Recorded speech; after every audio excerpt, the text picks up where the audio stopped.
Ada berita seorang suami sama istrinya.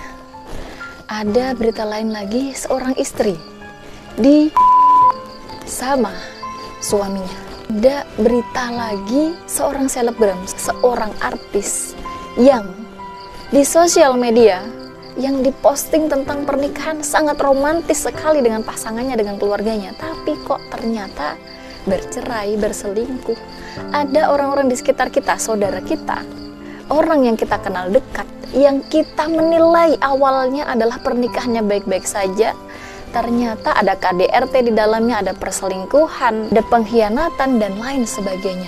Kok makin kesini, sebetulnya aku pengen sekali menikah, tapi kenapa ya, kok aku jadi takut mau nikah? Aku nikah nggak ya? Gitu. Makin dipikirkan semakin overthinking. Padahal kalau kita nggak nikah juga belum tentu kita terhindar dari yang namanya ujian. Karena yang namanya manusia hidup, selama kita bernafas tentu kita akan mendapatkan banyak sekali ujian dari Allah Subhanahu wa Ta'ala. Baik kita memutuskan untuk menikah ataupun tidak, tentunya masing-masing memiliki ujiannya.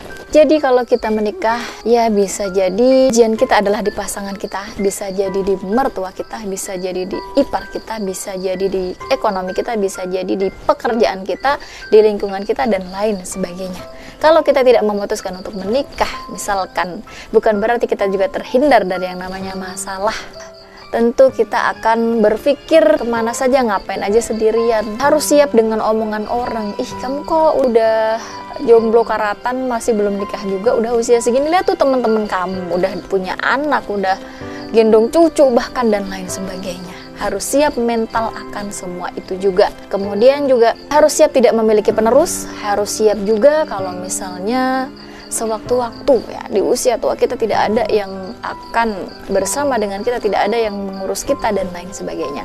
Jadi masing-masing ketika kita hidup di dunia ini, kita masih bernafas, kita masih bisa berjalan di muka bumi, maka Allah akan memberikan kita ujian dengan kadarnya masing-masing. Jadi tidak perlu takut ketika kita menikah, kita akan diuji dengan pasangan, dengan mertua, dengan ipar, dan lain-lain. Selagi sebelum kita memutuskan untuk menikah, kita memang melibatkan Allah di dalam setiap keputusan kita. Caranya bagaimana? Caranya baik dari sejak sebelum kita ada calon, ataupun sejak setelah ada calon, ataupun setelah ada pilihan, kita senantiasa istikharah, melakukan sholat istikharah, berdoa istikharah. Untuk bagaimana caranya istikharah nanti saya lanjutkan di video setelahnya. Kemudian juga kita melibatkan Allah dalam setiap keputusan kita. Ketika kita istikharah menentukan apakah benar jodohku yang A ya Allah atau yang B ya Allah, tolong berikan jalan keluar.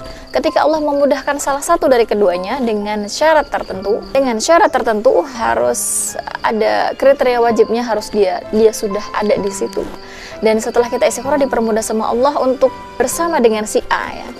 Insya Allah dia adalah jodoh kita. Dengan syarat dia adalah soleh, bertanggung jawab, dan juga berakhlak baik. Kemudian juga setelah menikah, kita sudah menikah sama dia, ternyata diuji juga dengan banyak hal. Maka kita istikharah lagi, kita mohon petunjuk kepada Allah. Ya Allah, dulu ketika aku mau memutuskan untuk menikah dengan dia, aku sudah istikharah, aku meminta petunjuk kepada Engkau. Dan Engkau menunjukkan bahwa aku harus menikah dengan dia. Setelah aku menikah dengan dia, aku diuji dengan seperti ini. Ya Allah, maka berikan aku jalan keluar. Dengan kita istikharah lagi, insya Allah akan memberikan jalan keluar. Begitu seterusnya sampai akhir hayat kita. Maka jangan kemudian kita overthinking terhadap segala sesuatu, karena segala sesuatunya sudah digariskan oleh Allah Subhanahu wa Ta'ala. Tinggal bagaimana caranya kita meminta kepada Allah agar kita diberikan takdir dan jodoh terbaik dari Allah sesuai dengan apa yang kita butuhkan, walaupun mungkin terkadang tidak seperti yang kita inginkan. Terima kasih.